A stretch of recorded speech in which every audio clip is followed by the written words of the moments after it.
Two my channel Funlit with Anusuya. তোমাদের অনেকজনের রিকোয়েস্টে আজকে ভিডিওটা নিয়ে চলে এসেছি of Samuel Taylor Coleridge's poem Christabel. তাহলে শুরু করা যাক। ভিডিওটা বা টেক্সটটা শুরু করবার আগে we need to understand about romantic imagination. Romantic imagination কাকে বলে? ঠিক আছে, যদি রোম্যান্টিক ইম্যাজিনেশনের ধারণাটা তোমাদের কাছে স্পষ্ট থাকে তাহলে তোমরা এইটার ওপর বেস করে বাকি যে তোমাদের সিলেবাসে রোম্যান্টিক পোয়েট্রি রয়েছে সেগুলো বুঝতে কিন্তু অনেকটা সহজ হয়ে যাবে।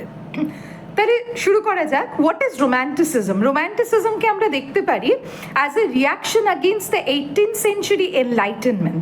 যে এনলাইটেনমেন্টের মূল কথা ছিল its emphasis on reason and logic. এনলাইটেনমেন্টের সময় মনে করা হতো একমাত্র যুক্তি এবং বুদ্ধি দিয়ে, ঠিক আছে, যে কোনো ধরনের জ্ঞান অর্জন করা যায়।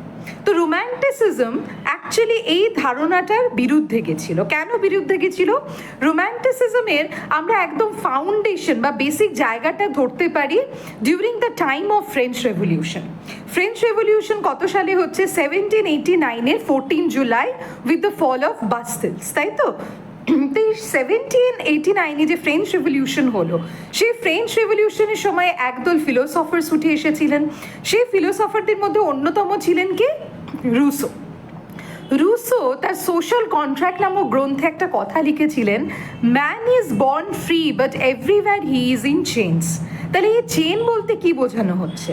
চেন মানে কি শুধু যে রেস্ট্রিকশন সমাজ আমাদের ওপর আরোপ করে দিয়েছে শুধু সেইটাই না, তা কিন্তু নয়।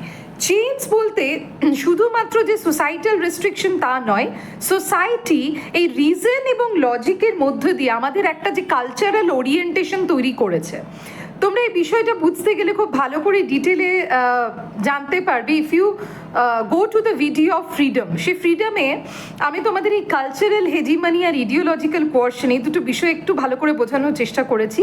যারা ভিডিওটা দেখোনি অবশ্যই ফ্রিডমের ভিডিওটা দেখে নেবে, আমি লিঙ্ক ডেসক্রিপশন বক্সে দিয়ে দেবো।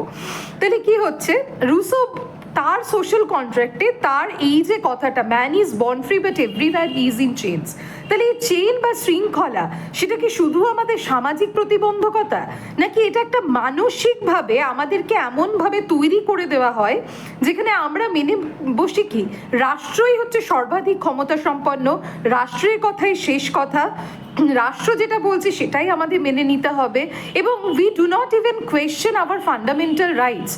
আমাদের যে স্বাভাবিক যে অধিকারগুলো, যে মৌলিক অধিকার যেগুলো আমাদের বেঁচে থাকার অধিকার, সেইগুলো নিয়ে কি হয় আমরা ধীরে ধীরে প্রশ্ন করতে ভুলে যাই। আমরা কখনো রাষ্ট্রকে, কখনো ধর্মকে কিন্তু আমরা প্রশ্ন করি না যে এই নিয়মটা কিন্তু কেন এই নিয়মটা। এইভাবে কি করা হয়, আমাদেরকে ধীরে ধীরে আমাদের মধ্যে এমন কিছু রিজন বা লজিকের একটা ফ্রেম তৈরি করে দেওয়া হয়। ঠিক আছে, ফ্রেম বলতে আমি বোঝাতে চাইছি একটা দৃষ্টিকোণ তৈরি করে দেওয়া হয় যেটার মাধ্যমে আমরা আমাদের আশেপাশে যা কিছু ঘটছে সেইটাকে দেখতে শুরু করি, এবং সেই মাপকাঠিতে আমাদের আশেপাশে ঘটে থাকা সমস্ত বিষয়গুলো সম্পর্কে কিছু জাজমেন্ট বা কিছু ধারণা বা কিছু পারসেপশন তৈরি করি। তো এই ধরনের যে ফিলোসফি যেটা রুসো বলছেন, তাহলে everywhere he is in change, তাকে মানসিকভাবে একটা শৃঙ্খলাবদ্ধ করা হচ্ছে। একটা মানুষ কিভাবে ভাববে সেটাও একটা রাষ্ট্র নির্ধারণ করে দিচ্ছে, একটা দেশের একটা কালচারাল একটা ফ্রেমওয়ার্ক নির্ধারণ করে দিচ্ছে, এবং সেইটার ওপর বেস করে তৈরি হচ্ছে কি আমাদের সোশ্যাল আন্ডারস্ট্যান্ডিং, আমাদের পারসেপশন। যার জন্য এই রেভলিউশনের মতো একটা জিনিস বা এই যে প্রশ্ন করা, এই যে প্রশ্ন করা বা কোনো একটা বিষয়কে ডগমা থেকে ডিসকোর্সে নিয়ে আসা। তাহলে ডগমা কি? ডগমা হচ্ছে যেগুলোকে আমরা কখনো প্রশ্ন করতে পারি না, যেটাকে আমরা বলি এটা চলে আসছে মানে এটাই স্বাভাবিক।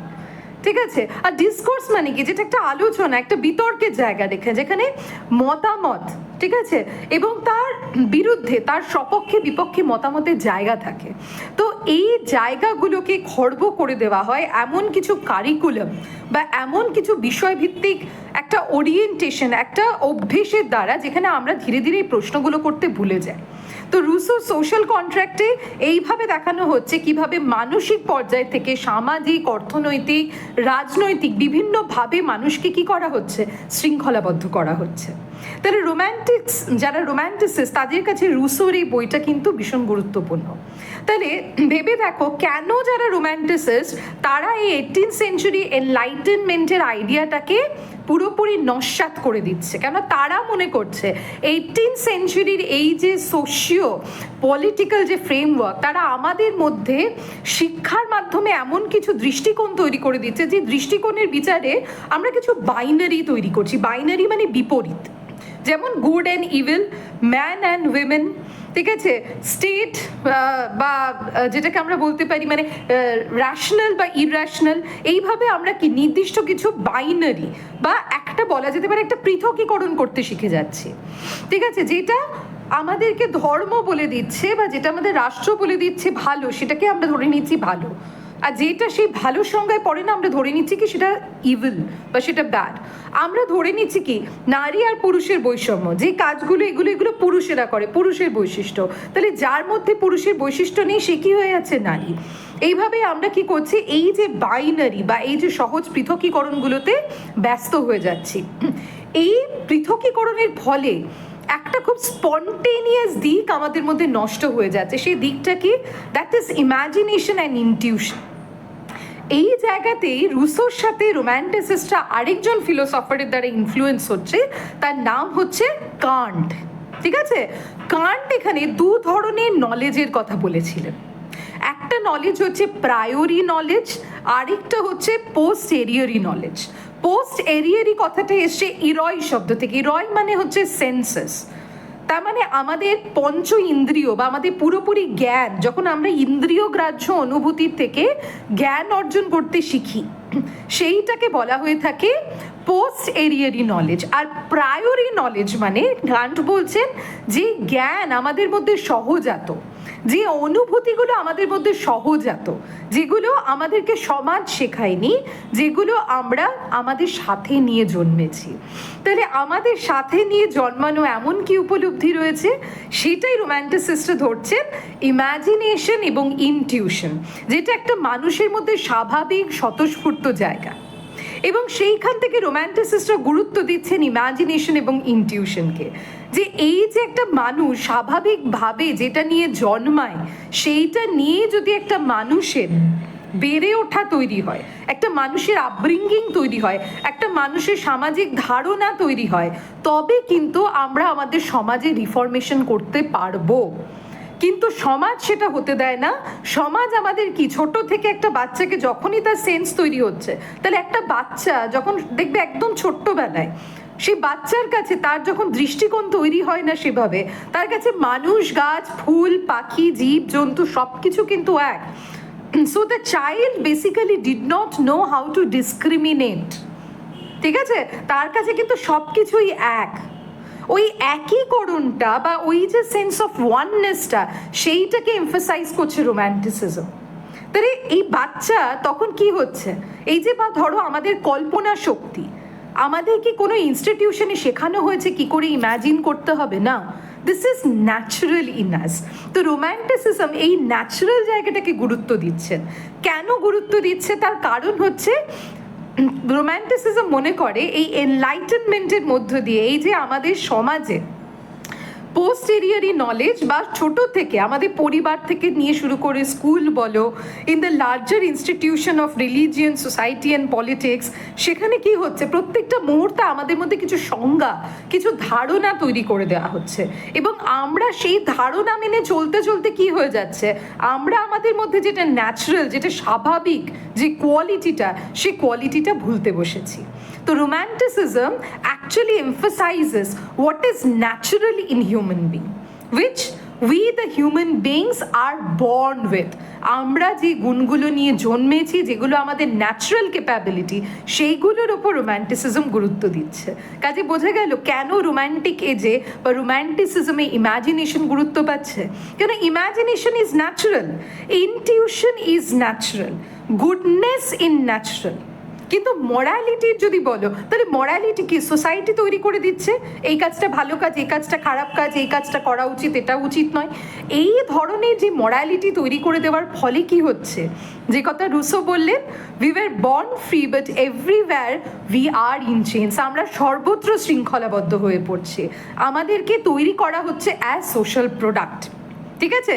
এবং যার ফলে রোম্যান্টিসিজমটা কেন এইটার বিরোধী, কেন তারা মনে করেন এই যে ফ্রেঞ্চ রেভলিউশন কেন হচ্ছে, এই যে শ্রেণী বৈষম্যের ফলে হচ্ছে, তাহলে শ্রেণী বৈষম্যটা কোথা থেকে আসছে, বা মানুষ এত বছর ধরে সেই চতুর্দশ লুই থেকে ষোড়শ লুই অবধি কেন এতগুলো মানে অত্যাচার, সোশ্যাল ডিসক্রিমিনেশন সহ্য করছে?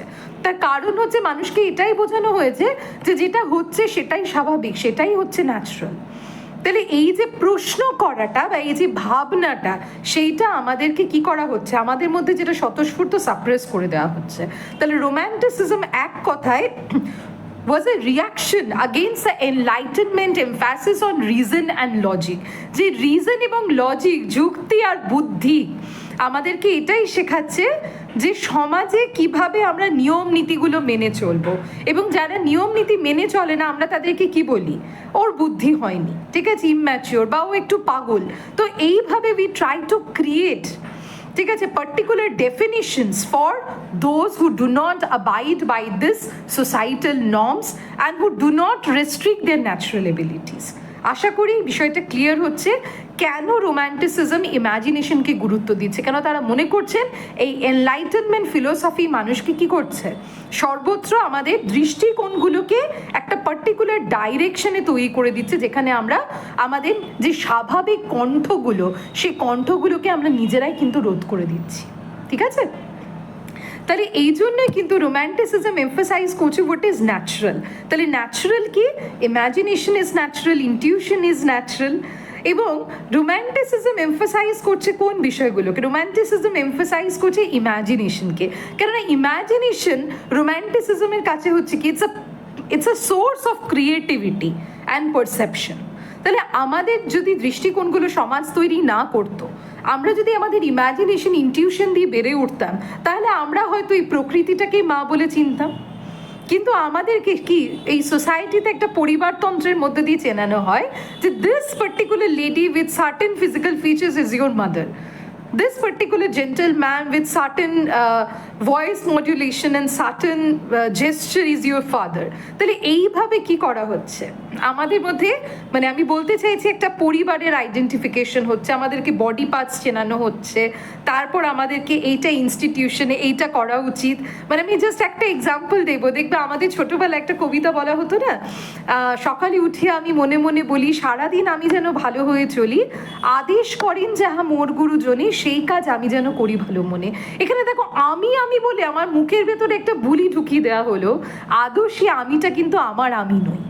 তাহলে রোম্যান্টিসিজম এইটাই বলছে, এই যে সমাজের আমি, যে এই যে স্বভাব মানে সামাজিক আমি, আর আমার ভেতরের যে হায়ার সেলফ, ওকে, সেই দুটোর মধ্যেকার যোগ সাজস যদি করা যায়, এই দুটোর মধ্যেকার মেলবন্ধন যদি করা যায়, that is your smaller self and your higher self. তাহলে স্মলার সেলফ কি, স্মলার সেলফ হচ্ছে এই যে আমার সামাজিক পরিচয়, যেটাকে এই যে বলছি আমার এটা ভালো লাগে, আমার এটা খারাপ লাগে, এইটা হচ্ছে আমার স্মলার সেলফ। হায়ার সেলফ কি, হায়ার সেলফ মানে হচ্ছে আমার সোলটা, ঠিক আছে, যেটাকে আমরা এইভাবে বলতে পারি দ্য কানেকশন বিটুইন দ্য আত্মা and Brahma. Brahma means the universe, আত্মা মিনস দ্য সেলফ। তাহলে এই সেলফের সাথে ইউনিভার্সের যে সম্পর্কটা, সেই মেলবন্ধনটাকে যদি করা যায়, তবে গিয়ে কিন্তু we can have a better understanding, a better perception of the world. এবং যখন সেই পারসেপশনটা তৈরি হবে, তখন কি হবে, আমাদের এই যে ক্রিয়েটিভ রেস্ট্রিকশনসগুলো রয়েছে, সেই ক্রিয়েটিভ রেস্ট্রিকশনসগুলো আনলিশ হয়ে যাবে, ছাড়া পেয়ে যাবে। তখন আমরা অবাধে আমাদের কবিতার মধ্য দিয়ে আমাদের এই যে রোধ করা কণ্ঠগুলো কিন্তু খুলে যাবে। তখন সমাজটা একটা অনেক বড় একটা মানবিক একটা স্থান হতে পারে with the basic principles of liberty, equality and fraternity. যদি আমার মধ্যে ছোট থেকে পার্থক্য করাটা শিখিয়ে না দেওয়া হয়, তাহলে কি আমার কাছে তখন সবাই সমান হবে, যেটাকে ব্লেক বলছেন সে হায়ার ইনোসেন্স হবে। সে হায়ার ইনোসেন্স কি, এইটাই হচ্ছে হায়ার ইনোসেন্স, যখন আমার স্মলার সেলফ আর হায়ার সেলফের মধ্যে একটা সম্বন্ধ, ঠিক আছে, একটা কানেকশন তৈরি করা যাবে, দ্যাট ইজ হায়ার ইনোসেন্স। এবং তখন সেই জায়গাটা তৈরি হলে, অর্থাৎ ছোটোর থেকে আমাদের মধ্যে ওই সুপিরিয়ার ইনফিরিয়ার বাইনারি তৈরি করে না দেওয়া হলে, তখন তিনি বলছেন symbolically, a lamb shall lie down with a tiger. তখন দেখবে একটা টাইগার আর ল্যাম্প তারা একই সাথে শুয়ে থাকবে, একই সাথে থাকবে, তখন তারা কিন্তু আর একে অপরকে খাদ্য আর খাদক ভাববে না, সুপিরিয়র আর ইনফিরিয়র ভাববে না, গুড বাই ইভিল ভাববে না, তারা ভাববে উই অল আর সেম। তাহলে এখানে এস্টাবলিশ হচ্ছে the French revolution's ideals of liberty, equality and fraternity. যখনই আমাদের মধ্যে ইকুয়ালিটিটা তৈরি হবে, মনে হবে আমিও যা ও তাই, তখনই কি হবে, ইকুয়ালিটিটা তৈরি হলে ফ্রেটার্নিটি, মৈত্রী তৈরি হবে। আর যেখানে সবাই একে অপরকে নিজেদের বন্ধু বলে ভাববে, তাহলে কি ভাববে যে আমি যেটা পাচ্ছি আরেকজনও সেটা পাক, সেখান থেকে তৈরি হবে একটা হায়ার সেন্স অফ লিবার্টি। তবেই কিন্তু সবাই স্বাধীনভাবে বাঁচতে শিখবে। তাহলে বোঝা গেল কেন রোম্যান্টিসিজম ইম্যাজিনেশনকে এমফাসাইজ করছে, কেন রোম্যান্টিসিজম এই সমাজে এই যে রিজন এবং লজিক এই বিষয়গুলোকে ডিনাই করছে। কেন তারা বলছে রিজন এবং লজিক হচ্ছে কি, মানে একটা গাছকে ধরো, তার যে স্বাভাবিক কোয়ালিটি, যে গ্রোথ, সে এমনিই বেড়ে চলবে নিজের মতো করে অবাধে, ঠিক আছে? কিন্তু আমরা কি করি, সে গাছটাকে ট্রিম করে আমার মতো করে শেপ দিয়ে দিচ্ছি, ঠিক আছে? সে অফ স্টাডিজে বলছে আমার মতো করে যখন আমি শেপ দিয়ে দিচ্ছি গাছটাকে, তখন সে আমার মতো করে বাড়ছে, তার নিজের যে বেড়ে চলার যে ক্ষমতা, ঠিক আছে, যে বিস্তৃতি, সেটা কিন্তু লোপ পাচ্ছে। তাহলে ওয়ার্ডসওয়ার্থ মানে যারা রোম্যান্টিসিস্ট, তারা কি করছেন, তারা এটাই এমফাসাইজ করছেন সে গাছ বা মানুষের জীবন বলো বা একটা শিশুকে বলো, তার মতো করে বেড়ে চলতে দাও, এবং সেই বেড়ে চলার ক্ষেত্রে তার গাইডিং প্রিন্সিপাল হবে কি, ইম্যাজিনেশন। বুঝে গেল? তাহলে ইম্যাজিনেশনকে রোম্যান্টিসিস্টরা মনে করেন ইজ এ ট্রান্সফরমেটিভ ফোর্স। যে ট্রান্সফরমেটিভ ফোর্স কি করে, মানুষের ধারণা তৈরি করে, মানুষের সাথে মানে তার নিজের যে স্মলার সেলফের সাথে হায়ার সেলফের একটা কানেকশন, একটা মাধ্যম তৈরি করে। ওই যে একটা গান আছে না, মিলন হবে কত দিনে আমার মনের মানুষেরও সঙ্গে। তাহলে মনের মানুষটাই হচ্ছে কি, দ্য হায়ার সেলফ। সেটাকে আমি যদি প্রেমের গান ভাবি, প্রেমের গান, যদি আমি এটাকে একটা স্পিরিচুয়াল গান ভাবি, তাহলে এটা স্পিরিচুয়াল গান। তাহলে আমার হায়ার সেলফটাই হচ্ছে সে আমার মনের ভেতরে থাকা সেই মানুষটা, ঠিক আছে, সেই স্পিরিটটা। That spirit can sense a oneness with the universe. সেই ইউনিভার্সের সাথে ওয়াননেসের সেন্সটা কখন তৈরি হবে, যখন একটা মানুষের মধ্যে কারো ইম্যাজিনেশন, সেই ইম্যাজিনেশনটা, সেই ইনটিউশনটা প্রকটভাবে কাজ করবে। তাহলে সেটা কখন করবে, দেখবে বিভিন্ন কালচারে কিছু মানুষ থাকে যারা সাধু সন্ন্যাসী, প্রকৃতির কোলে যারা সাধনা করে। কেন করে? তারা ওই প্রকৃতি থেকে শিক্ষা গ্রহণ করে। তারা তাদের নিজেদের মধ্যে একটা অদ্ভুতভাবে কি বলা যেতে পারে, তাদের নিজেদের মধ্যে একটা ক্ষমতা তৈরি হয় যে প্রকৃতির বিভিন্ন আসপেক্টে তারা কিভাবে রেসপন্ড করবে। ঝড় হলে কি করে রেসপন্ড করবে, রোদ থাকলে কি করে রেসপন্ড করবে, প্রকৃতি যখন শান্ত স্নিগ্ধ থাকবে তখন কি করে রেসপন্ড করবে। তাহলে এই যে তাদের মধ্যে কাছে ন্যাচারাল যে এবিলিটিটা, সেইটা প্রকৃতির সাথে মানুষের, সর্বোপরি মানুষের নিজের সাথে, তার আত্মার সাথে তার ব্রহ্মার একটা গভীর যোগসূত্র তৈরি করে দেয়। সেই যোগসূত্রকেই আমরা আমাদের ভাষায় নানা রকমভাবে কখনো মুক্তি বলি, কখনো ব্লেকের ভাষায় আমরা হায়ার ইনোসেন্স বলি, ঠিক আছে? যাই বলে থাকি না কেন, the better thing is that, বা আমরা যেটাকে বলে থাকি যে নিজের সাথে নিজের যখন যোগাযোগ স্থাপন হয়, যেটাকে আমরা অনেক সময় মেডিটেশন বলি। মেডিটেশন আর কিছুই না, to allow your imagination to flow free. তোমার ইম্যাজিনেশনটাকে নিজের মতো করে বইতে দাও উইদাউট এনি রেস্ট্রিকশন। তবে কিন্তু এই বাইরের আমি আর ভেতরের আমির মধ্যেকার সম্পর্কটা স্থাপন হবে। বোঝা গেল? তাহলে কেন রোম্যান্টিসিজম ইম্যাজিনেশনকে গুরুত্ব দিচ্ছে? কেন রোম্যান্টিসিজম মনে করছে imagination is very much individualised. প্রত্যেকটা ইন্ডিভিজুয়ালের একটা ইউনিক আইডেন্টিটি রয়েছে, এবং ইম্যাজিনেশন মার্কস দ্যাট আইডেন্টিটি। মানে ধরো তোমাকে তো যদি আমি একটা গাছের ছবি দেখিয়ে দিই, সেই গাছটা দেখে কারোর মনে হবে কি গাছটা হচ্ছে জীবনের প্রতীক।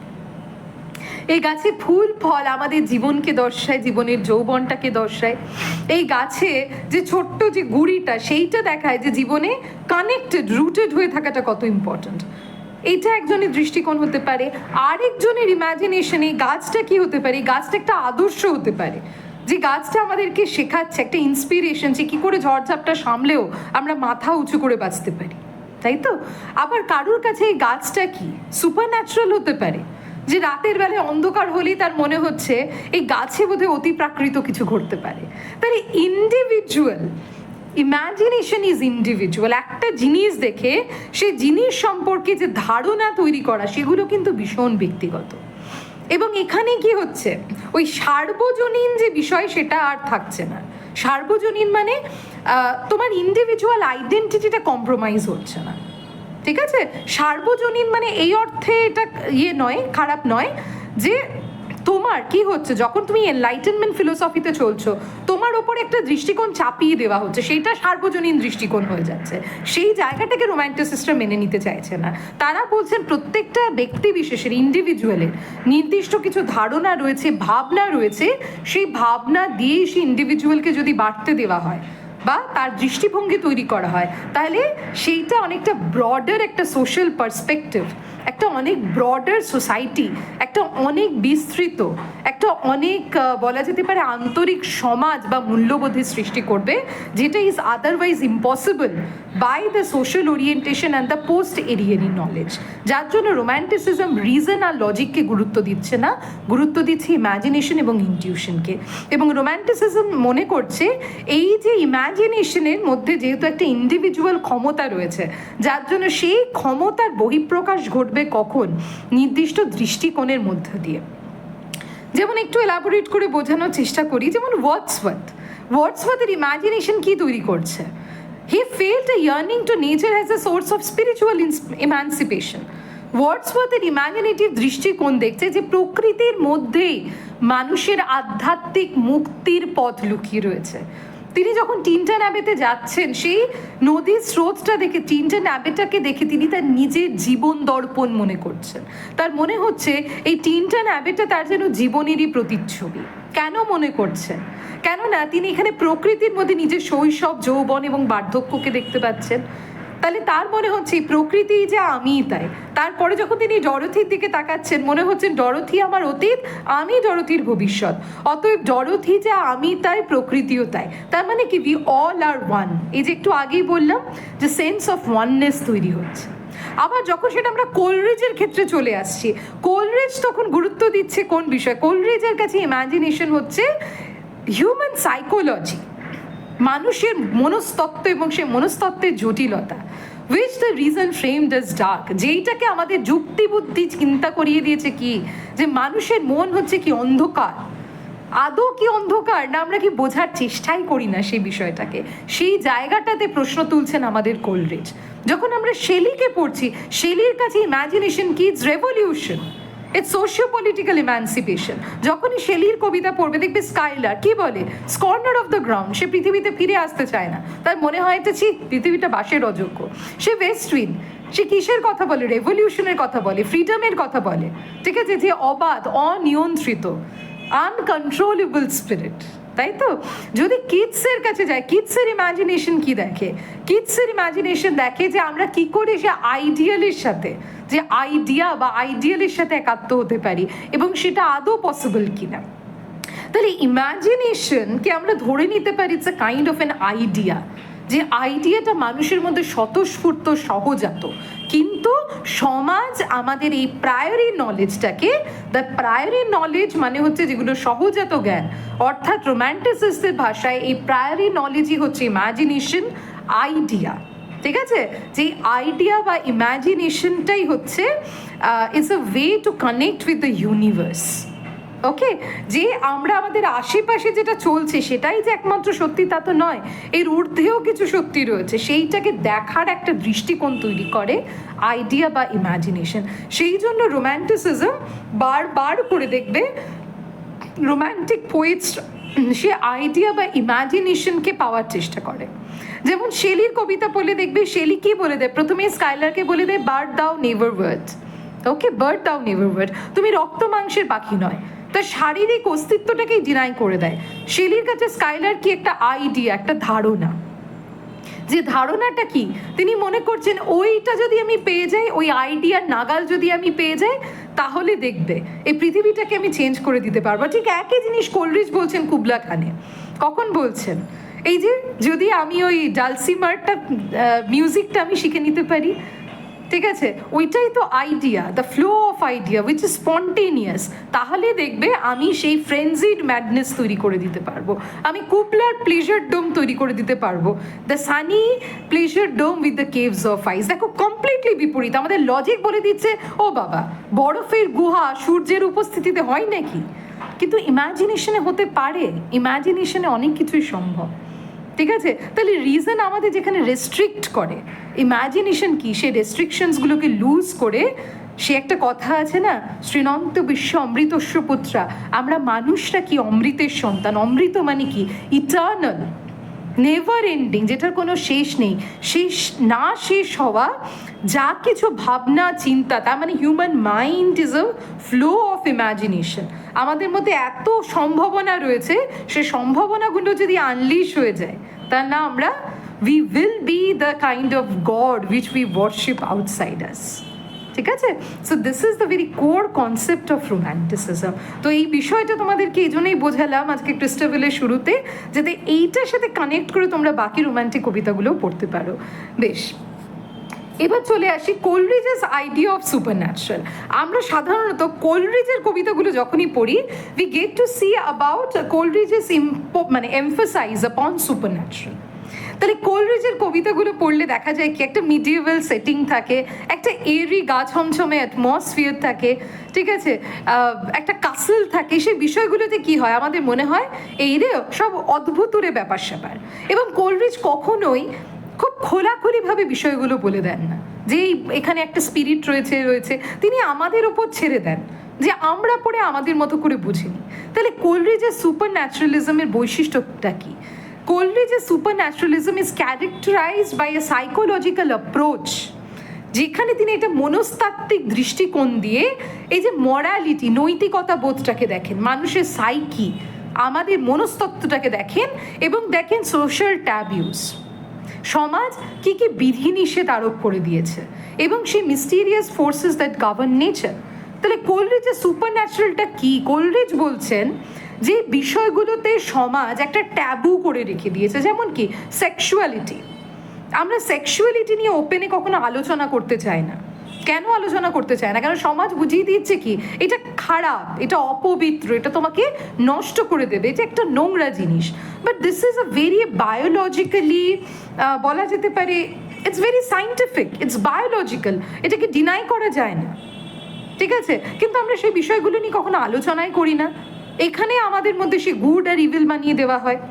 ঠিক আছে, এখানে একটা মরালিটি বা নৈতিকতা বোধ একটা এমন ফ্রেম তৈরি করে দেওয়া হয় যে আমরা স্বাভাবিক বিষয়গুলো নিয়ে ভাবতেই ভুলে যাই, যার জন্য কি হয় আমাদের মনের ভেতরে কিছু রিপ্রেসড ইমোশনস থেকে যায়। যখন কোলরিজ লিখছেন তখন কিন্তু সিগমন্ড ফ্রয়েড নেই। সিগমন্ড ফ্রয়েড থাকলে এই বিষয়টাকে তিনি আলোচনা করে দিতেন in between id, ego and super ego. Id বা আইডি মানে হচ্ছে কি মানুষের মধ্যেকার যেটা ন্যাচারাল ইম্পালসেস, সুপার ইগো হচ্ছে কি মরালিটি, নৈতিকতা, যেটা সমাজ চাপিয়ে দেয়, আর ইগো হচ্ছে কি মানুষের রিজন, যেটা সবসময় তার আবেগ বা অনুভূতিগুলোর সাথে সমাজের চাপানো নিয়ম নীতির একটা ব্যালেন্স করে চলে। এবং সেইটা করতে গিয়ে অনেক সময় কি হয় আমাদের আইডেন্টিটি ক্রাইসিস হয়ে যায়। যেমন এখানে একটা ছোট্ট উদাহরণ দিতে চাই, হয়তো তোমরা উদারিং হাইটস পড়েছো এমিলি ব্রন্টের। উদারিং হাইটসে দেখবে তোমরা ক্যাথরিন বলে একটা ক্যারেক্টার পাবে। সে ক্যাথরিন মনে প্রাণে হিথক্লিফকে ভালোবাসে। হিথক্লিফের যে স্যাভেজনেসটা সেটার প্রতি Catherine is not only sexually but spiritually attracted. কিন্তু সে বিয়ে করতে বাধ্য হয়, যেটা সমাজ তাকে শিখিয়েছে একটা শান্ত, ভদ্র, নম্র, একটা সেটেলড মানুষকে। তাহলে তার নিজের মনের ভেতরে যে কনস্ট্যান্ট বিদ্রোহ হতে থাকে, সেখান থেকে ক্যাথরিন কি হয়ে যায়, তার যে মেন্টাল স্যানিটিটা হারিয়ে ফেলে। তাহলে আমাদের আবেগ প্লাস সমাজের প্রেশার, এই দুটোর ব্যালেন্স যখনই মানুষ রাখতে পারে না, তখন কি বিভিন্ন সাইকোলজিক্যাল অ্যাংজাইটি, এখনকার দিনে আমরা যে বলে ফেলি না ডিপ্রেশন, অ্যাংজাইটি, কেন হচ্ছে? কেন সমাজে আমাদের উপর কিছু চাপিয়ে দিচ্ছে আর আমরা আমাদের সহজাত জায়গাগুলোকে কম্প্রোমাইজ করে চলছি। সেইটা করতে করতে একটা সময় কি হচ্ছে, আমাদের যেটা সত্যি মনস্তত্ত্ব, যেটা আমাদের আইডেন্টিটি, সেটা আমাদের কি করে দিচ্ছে, বিদ্রোহ করে দিচ্ছে। যেমন উদাহরণ দিচ্ছি লেডি ম্যাকবেথে। লেডি ম্যাকবেথ, তোমরা যখন ম্যাকবেথ পড়বে, লেডি ম্যাকবেথ কি সত্যি এতটা ক্রুয়েল? সে যদি ক্রুয়েলই হতো, সে ডানকানকে কেন খুন করলো না? খুন করে দিতে পারতো, তখন তার বাবার কথা মনে পড়ছে। তাহলে লেডি ম্যাকবেথ তিনি নিজেই বলছেন যে আমি আমার মধ্যেকার যে মিল্ক সেটাকে আমি চেঞ্জ করতে চাই উইথ দ্য গল বীজ দিয়ে। লেডি ম্যাকবেথ কেন এভিল স্পিরিটসকে ইনভোক করছে? কারণ সে জানে শি ইজ নট ইভিল। ওকে, তার মধ্যে একটা সেন্সিটিভ সোল রয়েছে, কিন্তু সেই লেডি ম্যাকবেথ তার নারীত্বটাকে অস্বীকার করে দিচ্ছে, বলছে না আনসেক্স মি করে। তিনি কি করছেন? তিনি স্ত্রী হতে চাইছেন, তিনি সে বলে না ধর্মপত্নী হিসেবে নিজেকে এস্টাবলিশ করতে চাইছেন। লেডি ম্যাকবেথে যে নিজের সত্তা, নারী সত্তাটাকে তিনি স্যাক্রিফাইস করছেন তার যে স্ত্রী সত্তা তার কাছে, যার জন্যই পরিণতি কি সমনাম্বুলিজম, ওই যে অ্যাংজাইটি, যেটাকে আমরা এখনকার দিনের ভাষায় হয়তো বলতে পারি বাইপোলারিজম, তাই তো? তার ওই যে একটা একটা আইডেন্টিটি ক্রাইসিস হচ্ছে, যে আইডেন্টিটি ক্রাইসিসের ফলে কি সে যখন তার যখন আনকনসিয়াস মাইন্ড, সেইখানে তার যে ওই যে ডিলেমাগুলো, তার যে বিবেকবোধগুলো, সেইগুলো সে চাপা রয়েছে এবং সেটা একটা সময় আউটবার্স্ট করে যাচ্ছে। তো ওই যে সাইকোলজিক্যাল রিয়ালম অফ হিউম্যান মাইন্ড, সেটাই হচ্ছে কোলরিজের আলোচনার বিষয়বস্তু। তাহলে আমার মধ্যেকার যে ইমোশনস, যে ডিজায়ার, যে আশা আকাঙ্ক্ষা, ঠিক আছে, সেটা সোশ্যাল রিকগনিশন হতে পারে, সেটা সেক্সুয়ালিটি হতে পারে, সেইটাকে যখন সমাজ একটা অপবিত্র খারাপ বলে চাপিয়ে দেওয়ার চেষ্টা করে, ধর একটা মানুষ বা দুজন মানুষ যারা সমকামী, তাদেরকে সমাজ কি বলে দিল যে না এরা অপবিত্র, এদের একসাথে থাকা চলবে না। সমাজের চাপে সে একসাথে থাকতে পারলো না, কিন্তু তার মনের আবেগটা, সেটাকে কি আমরা কন্ট্রোল করতে পারবো? এবং সেখানেই তৈরি হবে কি ওই যে সোশ্যাল রিপ্রেশন ভার্সেস ইন্ডিভিজুয়াল ইমোশনের যে সংঘাত, এবং সেইখান থেকে যে সাইকোলজিক্যাল ক্রাইসিস বা অ্যাংজাইটি তৈরি হবে, সেটাই হচ্ছে কোলরিজের মতো কবিদের আলোচনার বিষয়বস্তু। অর্থাৎ আমাদের মনে এই যে দীর্ঘদিনের চেপে থাকা যে রিপ্রেসড ইমোশনগুলো, সেই রিপ্রেসড ইমোশন যেটা কি again which is natural to the human beings, ঠিক আছে? তাহলে এখানেও কিন্তু সেই নেচার ভার্সেস কালচার, মানে সমাজে যেটা আমাদের মধ্যেকার ন্যাচারাল, সেইটাকে রিজন বা লজিক কখনো ধর্মের ইনস্টিটিউশন দিয়ে, কখনো সমাজের ইনস্টিটিউশন দিয়ে, কখনো জেন্ডার রোলস দিয়ে যখন চেপে দেওয়ার চেষ্টা করে, তখন একটা ইন্ডিভিজুয়ালের মধ্যে যে ডিলেমাটা তৈরি হয়, সেই ডিলেমাই হচ্ছে কোলরিজের কবিতার বিষয়বস্তু, স্পেশালি ইন ক্রিস্টাবেল। এবং সেইটাকে কোলরিজ ডাইরেক্টলি না বলে বলছেন থ্রু সার্টেন সিম্বলস, আমাদের ওপর ছেড়ে দিচ্ছেন, আমরা যেটা ভালো বুঝবো বুঝে নেব, ঠিক আছে? কোলরিজ ক্রিয়েটস, কেন তিনি মিডিয়েভাল সেটিংয়ে চলে যান? To create a willing suspension of disbelief. আচ্ছা, এই টার্মটা একটু বলে দিই, what is willing suspension of disbelief? এক এক করে ডিকোড করব। ডিসবিলিফ মানে হচ্ছে অবিশ্বাস, যেটা আমরা বলি না অনেক সময় ভূতের গল্প শোনার পরে ধুর ও আমার বিশ্বাস হয় না, তা হয় নাকি কখনো লজিক্যালি? কেননা আমরা একটা লজিক্যাল দৃষ্টিকোণ দিয়ে দেখছি। লজিক আমাদের কি শেখায়? 1 আর 1 = 2 হয়, ঠিক আছে? 1 আর 1 3ও যে হতে পারে, সেটা কিন্তু কখনো আমাদের লজিক আমাদেরকে শেখায় না। It's all about perspective, right? তাহলে এখানে কোলরিজ ওই যে ডিসবিলিফটা, এইটাকে কি বলছে না সাসপেনশন, আটকে রেখে দেওয়া। কিভাবে? ইচ্ছে করে, আনন্দের সাথে, যার জন্য তিনি আমাদের একটা এমন একটা জগতে নিয়ে যাচ্ছেন, মানে জগতে কি করে নিয়ে যাচ্ছেন তার সেটিংগুলোর মধ্যে দিয়ে, যার জন্য কোলরিজের কবিতার বেশিরভাগ সেটিংই হচ্ছে কি মিডিয়েভাল কাসল, একটা মোটেড প্লেস, যেটা বাস্তবে এক্সিস্ট করে না। তবে কি হচ্ছে, আমরা কি আমাদের আশেপাশের এই জগৎটার সাথে ডিসকানেক্টেড হয়ে যাচ্ছি, তখন ওখানে যা হচ্ছে আমরা বিলিভ করছি। দেখো, আমরা যতই জানি যে ভূত প্রেত এইসবগুলো এক্সিস্ট করে না, কিন্তু লজিক্যালি আমরা এগুলোর ব্যাখ্যা পাই না, কিন্তু তাও দেখবে এই সমস্ত গল্পগুলো হলে কিন্তু আমরা হাঁ করে শুনি, তখন লজিকটা সাসপেন্ডেড হয়ে যায়। এবং যে কোনো ভূতের সিনেমাতে বা ওরকম কিছু সিরিজ বা সিরিয়ালে সবসময় দেখবে ওইরকমই একটা অ্যাম্বিয়েন্স তৈরি করা হয়, যাতে কি আমরা ক্ষণিকের জন্য আমাদের আশেপাশের রিয়ালিটিটাকে ভুলে ওই জগতে ঢুকে যাই। ওকে, তাহলে কোলরিজও কিন্তু তাই করছে। তাহলে যেটাকে আমরা আপাত দৃষ্টিতে ভূত বলছি, ভূত মানে কি ইভিল, সেটা কি আদৌ ইভিল, না আমাদের মনের ভেতরে লুকিয়ে থাকা কিছু মানে ডিজায়ার, কিছু আশা আকাঙ্ক্ষা, কামনা বাসনা, যেগুলোকে আমরা সাপ্রেস করে দিই? তাহলে জেরাল্ডাইন এই অর্থে, জেরাল্ডাইন কি সত্যিই ইভিল, নাকি জেরাল্ডাইন ক্রিস্টাবেলের ভেতরেই লুকিয়ে থাকা তার একটা সত্তা, যে সত্তাটা কামুক, যে সত্তাটা এমন একটা বয়স সন্ধিক্ষণে আছে যেখানে তার মধ্যে কিছু ফিজিক্যাল ডিজায়ার্স তৈরি হওয়াটা স্বাভাবিক, কিন্তু সমাজ তাকে শিখিয়েছে যে তুমি নারী প্রথম কথা, দ্বিতীয় কথা হচ্ছে ধর্ম বা সমাজ তোমাকে এই পারমিশন দেয় না যেখানে তুমি freely you can explore your sexual desire. সেখানেই আসে জেরাল্ডাইন। আশা করি তোমাদেরকে এইটুকুনি ক্লু দিয়ে কিছুটা হলেও বোঝাতে পেরেছি ক্রিস্টাবেল এবং জেরাল্ডাইনের সংঘাত। তাহলে ক্রিস্টাবেল হচ্ছে কি, সেই ব্লেকের ভাষায় ইনোসেন্স, আর জেরাল্ডাইন হচ্ছে কি, সেই এক্সপিরিয়েন্স। ঠিক আছে, এখানে Coleridge explores the idea of sexuality of individuals repress sexual emotions and desires through the character of Geraldine. আর সেইখান থেকে ক্রিস্টাবেল হচ্ছে কি ইনোসেন্স, যার সেই অভিজ্ঞতার মধ্য দিয়ে সে নতুন করে তার একটা এক্সপিরিয়েন্স তৈরি হচ্ছে। কিন্তু তাও ক্রিস্টাবেলের কি চোখে জল। কেন চোখে জল সেটাই ইন্ডিকেট করে দিচ্ছে যে সমাজ তাকে শিখিয়েছে যেহেতু যে sexuality is a sin, is a crime, কাজে তার মনে হচ্ছে আমি বোধহয় অপবিত্র হয়ে গেলাম। সেইখানে যে বললাম একটা ইন্ডিভিজুয়ালি যে ডিপ্রেশন, যে ইমোশনাল টার্বিউলেন্স, সেইটাকে শো করছে ক্রিস্টাবেল। ওকে, চলে আসি নেক্সট স্লাইড।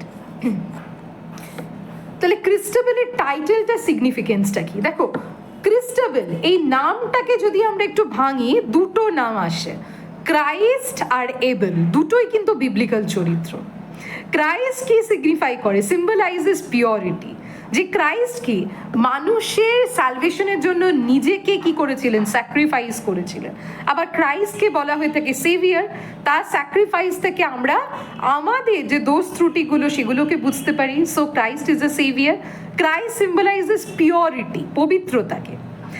দ্বিতীয় হচ্ছে এবেল। এবেল কে? এবেল হচ্ছে according to Bible was the son of, second son of Adam and Eve. Abel ছিল ভীষণভাবে পবিত্র, and he was very much incline to God. তার এই পবিত্রতা দেখে তার নিজের ভাই কেইন, হি ওয়াজ জেলাস, এবং out of jealousy he killed Abel. Okay, এবং এইটাকে বলা হয়ে থাকে the first murder recorded in the Bible. এবং দিস ইনসিডেন্ট, এই যে মার্ডার অফ এবেল, সেইটা শো করছে the conflict between good and evil. ঠিক আছে, যে এবেল তাহলে কিসের প্রতীক? এবেল হচ্ছে that surrender to god, ultimate devotion. Christ হচ্ছে পিওরিটি। তাহলে যার নামের মধ্যে কি রয়েছে, এক হয়েছে পিওরিটি, আরেকটা হচ্ছে কি ক্রাইস্টকেও স্যাক্রিফাইস করা হয়, এবেলকেও স্যাক্রিফাইস করা হয়।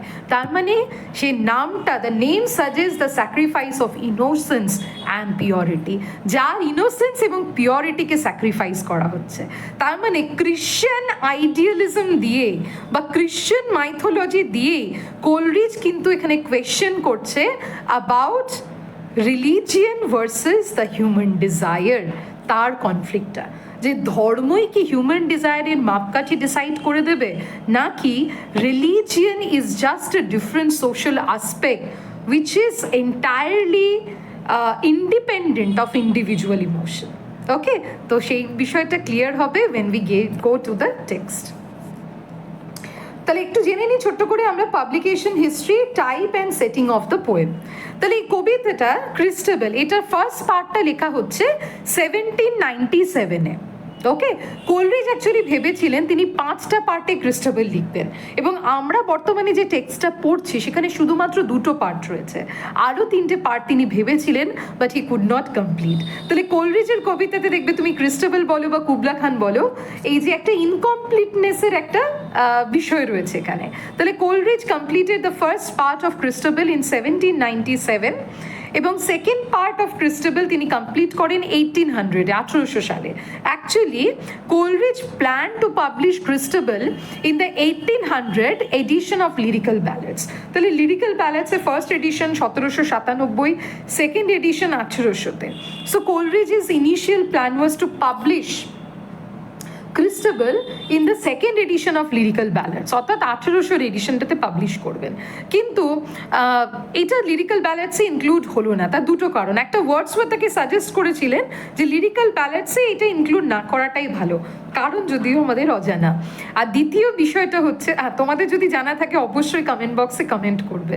আরেকটা রিজন হচ্ছে কোলরিজ নিজেও কিন্তু তার এই সম্পূর্ণ ক্রিস্টাবেলটা কমপ্লিট করে উঠতে পারেননি।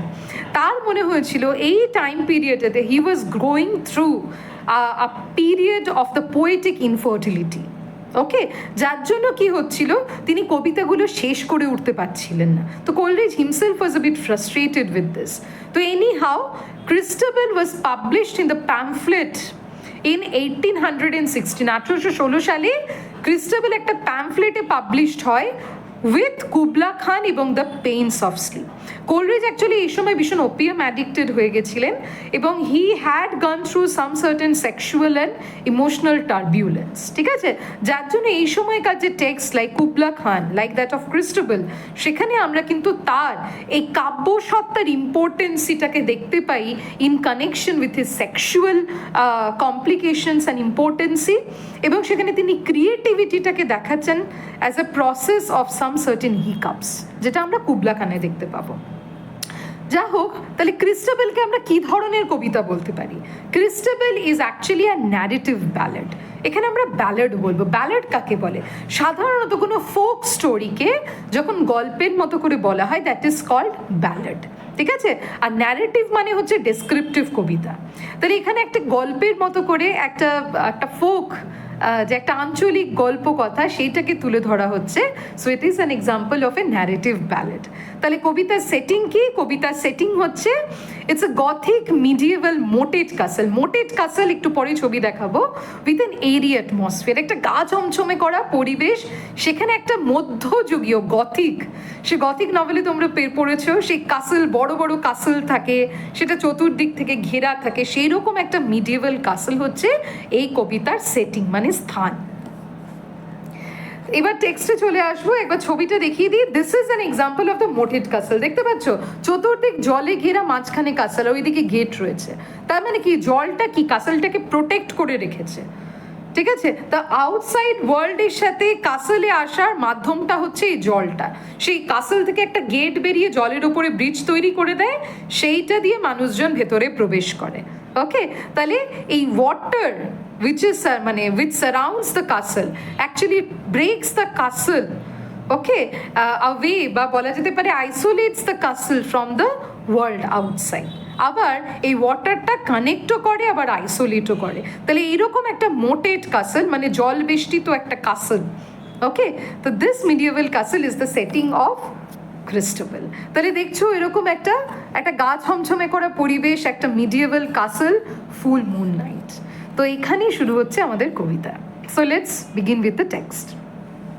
টিস the middle of the night bye the castle clock. বলছে কাসল ক্লক বলে দিচ্ছে এটা হচ্ছে মিডল অফ দ্য নাইট, মানে রাত তখন প্রায় 12টা। দেখো 12টা মানে হচ্ছে কি একটা সন্ধিক্ষণকে বোঝায়। কিরকম সন্ধিক্ষণ? যেখানে একটা দিন শেষ হচ্ছে, আরেকটা দিন শুরু হচ্ছে। ওকে, খুব ভালো করে বুঝবে। তার মানে আমরা ধরে নিতেই পারি রাত 12টা এখানে একটা জায়গাকে ইন্ডিকেট করে দিচ্ছে that something is going to end and some new thing is going to begin। এইবার কানেক্ট করবে। ক্রিস্টাবেলও কোন বয়সে রয়েছে? টিনেজ ধরে নিচ্ছি, যেখানে তার ওই যে innocence, child like innocence, that is about to end, এবং her journey of womanhood probably is about to come. ঠিক আছে, নারীত্বের যে তার জার্নিটা, সেটাও কিন্তু শুরু হতে চলেছে। And the owls have awaken the crowing cock. বলছে রাতের বেলা যে আউলস, তারা মোরগগুলোকে ডাকছে। Tu whit tu whoo. কিভাবে ডাকছে? Tu whit tu whoo. This actually indicates the owlet screech. ঠিক আছে, সেই প্যাঁচা মোরগকে ডাকছে। তার মানে দেখো এখানে পুরোপুরি উল্টো একটা জিনিস ঘটছে। কি হয়? সাধারণত বলা হয় না ক্রোয়িং অফ দ্য কক। মোরগ কি করে? সকালে সেই কুকুর কু করে মোরগ কি করে? মানুষকে ডাকে যে চলো সকাল হয়েছে। তাহলে এখানে কি হচ্ছে? আউল মোরগকে ডাকছে। তাহলে we can see here a complete change, যেটা স্বাভাবিক সেটার থেকে একটা চেঞ্জ। তার মানে এখানে প্রথম থেকে কিছু অ্যাম্বিয়েন্সের মধ্যে দিয়ে কোলরিজ হিন্ট করে দিচ্ছেন that this is not natural, এটা স্বাভাবিক নয়। ঠিক আছে, যার জন্য কি আউলস আর অ্যাওয়েকেনিং দ্য ক্রোয়িং কক। কি বলে ডাকছে? Tu whit two.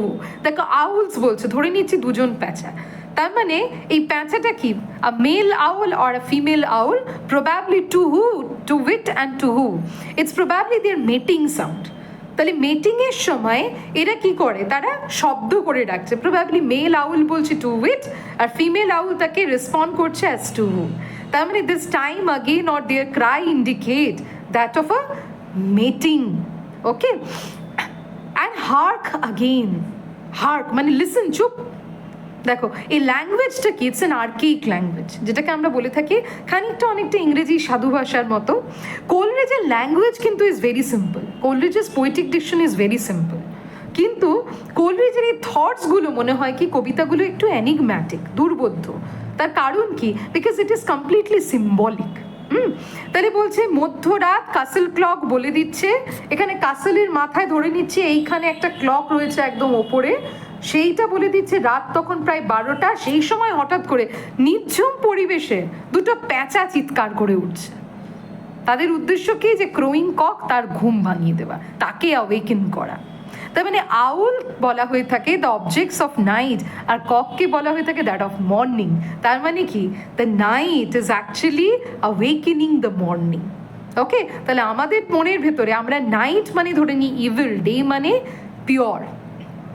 তাহলে ইভিল আর পিওরিটি দুটোকে কিভাবে কোলরিজ আমাদের সামনে দেখাচ্ছেন সেটাই হচ্ছে দেখার।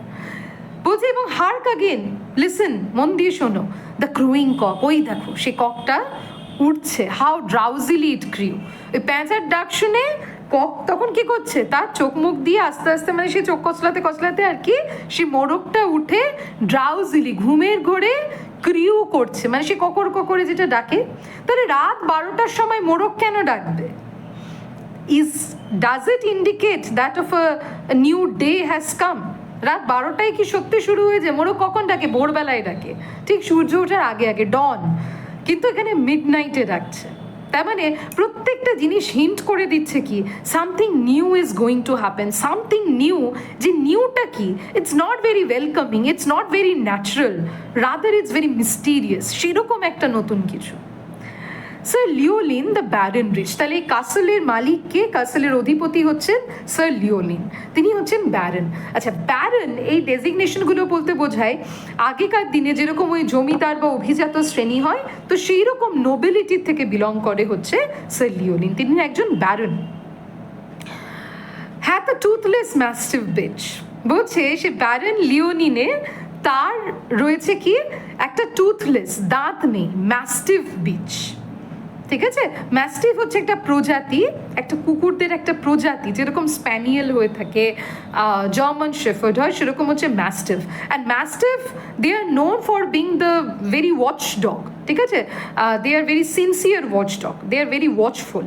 তো সেই ম্যাস্টিফ এবার বলা হচ্ছে bitch, not a dog, it's a female dog. Okay, তার মানে তাহলে ম্যাস্টিভ বিচ যেটা কি বলা হতে পারে ভীষণ ক্ষিপ্র তেজি একটা ওয়াচ ডগ, টুথলেস ইন্ডিকেট করছে কি তার বয়স হয়ে গেছে।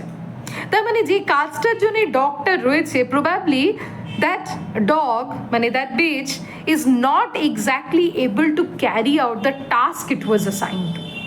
তাহলে এই টুথলেস ম্যাস্টিভ বিচ বা একটু পরে আমরা দেখবো স্যার লিওলিন, দুজনেরই কিন্তু বয়স হচ্ছে। তাহলে এখানে বার্ধক্যটা বা এই কাসেলটা কি ইন্ডিকেট করছে? আবার এটা ওল্ড কাসেল বলা হচ্ছে। ধীরে ধীরে আমরা মানেগুলো বুঝবো। ফ্রম হার কেনেল, কেনেল মানে যেখানে মানে সাধারণত ডগসদেরকে যেখানে রাখা হয়, একটা একটা জায়গা তৈরি করে, সেখানে কি it's like a dogs house beneath the rock. ওই বড় টিলাটার পেছনে রয়েছে কি সে ম্যাস্টিফের কেনেল।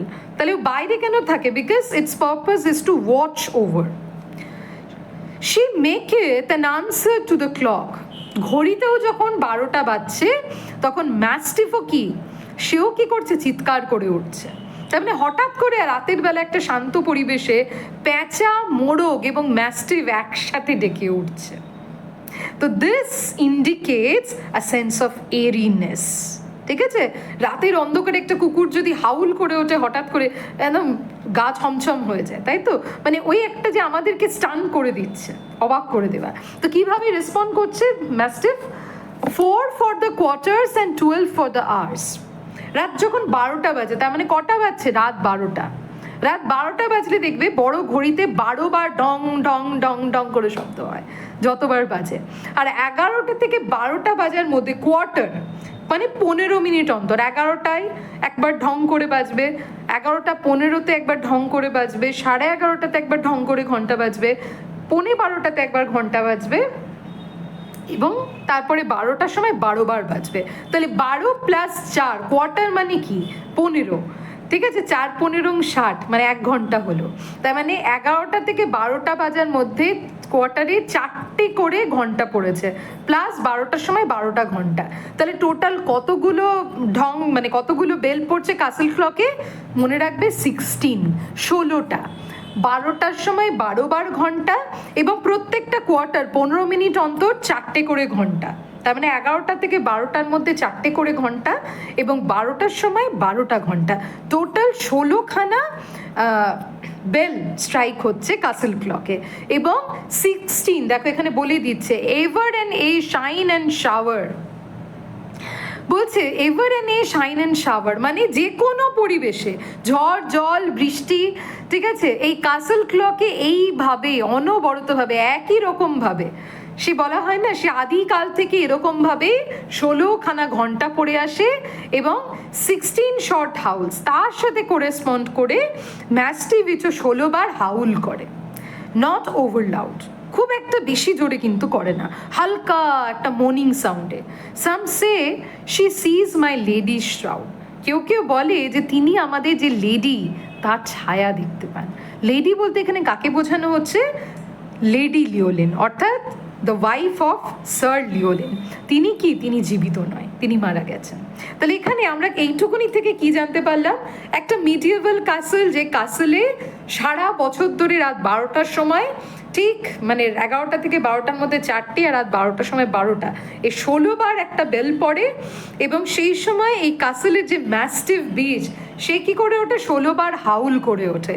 এবং মনে করা হয় তিনি হয়তো কেন হাউল করেন, ঠিক রাত 12টা বাজলে তিনি স্যার লেডি লিওলিনের স্পিরিটটাকে দেখতে পান। ঠিক আছে, মানে স্যার লিওলিনের যে স্ত্রী লেডি লিওলিন, সেই লেডি লিওলিনের স্পিরিটটাকে বোধহয় তিনি মানে সেই ম্যাস্টিভ বিচটা দেখতে পায় এবং সেই জন্য হাউল করে ওঠে। মানে এটা বিলিভ করা হয় dogs cats they can sense the super natural. ঠিক আছে, এইবার এখানে কয়েকটা ইনফরমেশন ইজ ইম্পর্টেন্ট। প্রথম ইনফরমেশন, স্যার লিওলিন হচ্ছে কি? একজন উইডোয়ার, ঠিক আছে, যে স্ত্রী নেই এবং he is aged. Mark this two information. Second হচ্ছে ম্যাস্টিভ বিচ, সে কি না টুথলেস, বয়স্ক। তার মানে স্যার লিওলিন ইজ উইডোয়ার এবং aged. Both this things indicates the sexual মানে inactivity of Sir Leoline. Okay, কেন বলছি বিষয়গুলো আমরা ধীরে ধীরে আরও ক্লিয়ার করব। আবার ম্যাস্টিভ বিচ, সেও কি না টুথলেস, আবার সেটাও সাজেস্ট করে এজেড, বার্ধক্যকে। তার মানে বার্ধক্য মানে কি? Is equal to no sexual activity. আবার এই কাসলটা কি? That is also old. Okay, তার মানে পুরো সেটিংটাকে দেখানো হচ্ছে যেখানে there is no presence of anything which is sexual. আবার এই যে স্পিরিট অফ লেডি লিওলিন, তার স্পিরিটটা কি? তাকে বলা যে গার্ডিয়ান স্পিরিট হু প্রোটেক্টস ক্রিস্টাবেলস পিওরিটি। যে মা তার মেয়ের যে পবিত্রতা, তার ভার্জিনিটিটাকে প্রোটেক্ট করেন, আগলে রাখেন। ওকে, তার মানে Christabel is protected in the castle. Her sexuality, her virginity is protected in the castle. যে কাসলটা ইটসেলফ ওল্ড, যে কাসলের যে owner, he is both widower and aged, which indicates is মানে ল্যাক অফ সেক্সুয়াল অ্যাক্টিভিটি। যে কাসলের watchdog, সেই ওয়াচডগটা কি? দ্যাট ইজ অলসো এজেড, মানে নো সেক্সুয়াল অ্যাক্টিভিটি। এই কাসলের যে লেডি, শি ইজ ডেড, তার স্পিরিট রয়েছে, মানে বডি নেই, আগেইন নো সেক্সুয়াল অ্যাক্টিভিটি। তার মানে ক্রিস্টাবেল এমন একটা কাসলে, এমন একটা পরিবারে রয়েছে যেখানে there is no sexual activity. Okay, যে পুরো পরিবেশটা ইন্ডিকেট করে দিচ্ছে where there is no sexual activity present. তাহলে ক্রিস্টাবেল এরকম একটা পরিবারে, she is not old, she is young. Okay, পরের স্লাইডে যায়। বলছে is the night chilly and dark, রাতটা কি খুব কনকনে ঠান্ডা নাকি অন্ধকার? তাহলে দেখো এখানে ন্যারেটিভ টেকনিকটা ইজ ভেরি ইন্টারেস্টিং। একজন নিজেই প্রশ্ন করছে, নিজেই উত্তর দিচ্ছেন। The night is chilly but not dark, রাতটা কনকনে ঠান্ডা কিন্তু খুব অন্ধকার নয়, ঠিক এইরকম একটা হালকা ধোঁয়াশা। হ্যাঁ, মানে ইটস অ্যান এরি অ্যাটমসফিয়ার। বলছে ইট কাভার্স বাট মানে the thin grey cloud spreads on sky, হালকা পাতলা মেঘ আকাশে ভেসে রয়েছে। It covers but not hides the sky, বলছে একটা হালকা মেঘের আস্তরণ রয়েছে, আকাশটাকে লুকিয়ে দেয়নি কিন্তু একটা আস্তরণ রয়েছে। দ্য মুন ইজ বিহাইন্ড, পেছনে রয়েছে চাঁদ, and at the full it is a full moon night and yet she looks both small and dull. Full moon night তার মানে ভেবে দেখো, একটা আমরা ধরে নিতে পারি একটা পূর্ণিমার রাত, ঠিক আছে? ফুল মুন নাইট কখন হয়? পূর্ণিমার রাতে যখন চাঁদ পুরো তার মানে সে বলে না চাঁদের 16 কলা, মানে পুরো আর কি তার আকৃতিতে থাকে, কিন্তু সেইটাকে বলছে ছোট এবং ডাল লাগছে। তাহলে this indicates again something which is unnatural. তাহলে পূর্ণিমার রাতে চাঁদকে ডাল লাগবে দেখতে, ছোট লাগবে দেখতে, দিস ইজ আগেন আনন্যাচারাল। ওকে, তাহলে প্রথমেই দেখেছি মানে আউল ডেকে দিচ্ছে মোরগকে, আগেন আনন্যাচারাল। এখানে পূর্ণিমার রাতে ফুলমুন নাইটে চাঁদ small and dull, again unnatural. The night is chill and the cloud is grey. বলছে রাত্রিটা তখন কনকনে ঠান্ডা এবং ক্লাউডটা কি গ্রে, ধূসর রঙের। Okay, it's a month before the month of May. বলছে এইটা হচ্ছে মে মাসের আগের মাস, তার মানে this is the month of April. তাহলে দেখো, this line is an example of periphrasis. It is a month before the month of May is an example of periphrasis বা সার্কামলোকিউশন, যেখানে সোজাসুজি এপ্রিল না বলে বলা হলো কি it is a month before the month of May, তার মানে ইটস অ্যান এপ্রিল মান্থ। তাহলে এপ্রিল মাসে কনকনে ঠান্ডা রাত কখনো হয় কি? Is it natural? তাহলে এপ্রিলকে আমরা ধরি কি it's a late spring and early summer, এই সময় গরম পড়ে যাওয়ার কথা কিন্তু ঠান্ডা, again something which is unnatural. Okay, আবার দেখো ঠান্ডা মানে কি ইন্ডিকেট করে? Coldness, lack of warmth, probably it also indicates lack of passion. আচ্ছা, এখানে কয়েকটা ফিগার অফ স্পিচ একটু বলে দিই। যেমন এখানে দেখছো এই লাইনটা, the night is chilly but not dark, the thin, এখানে দুটো লাইন দেখো দ্য দিয়ে স্টার্ট হচ্ছে।